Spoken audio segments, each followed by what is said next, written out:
আপনি ইউনূস সাহেবকে ক্ষমতাচ্যুত করা হারাম, অবৈধ আপনার জন্য।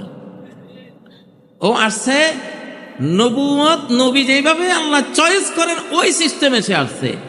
আগামী দিনে এখন ইসলামিস্টরা বলে যে ইসলামরা কবে ক্ষমতায় আসবে। আমি কি, তোমরা তো ক্ষমতায় বসে আছো, টের পাচ্ছ না? অলরেডি সূর্য এখন দিনের 8টা বাজে, আলো দিচ্ছে, চিকচিক করছে, সূর্য কখন উঠবে? আরে বাবা, আমি জায়গায় দিয়ে যাচ্ছি তোমাদেরকে। এখন ইসলামিস্টরা ক্ষমতায় আছে, অলরেডি ক্ষমতায় আছে।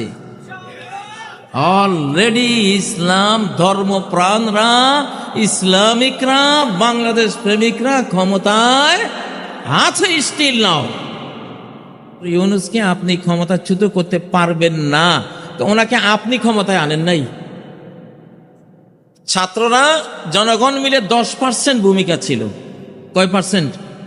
10%। 90% ভূমিকা ছিল আল্লাহর, সরাসরি। কার?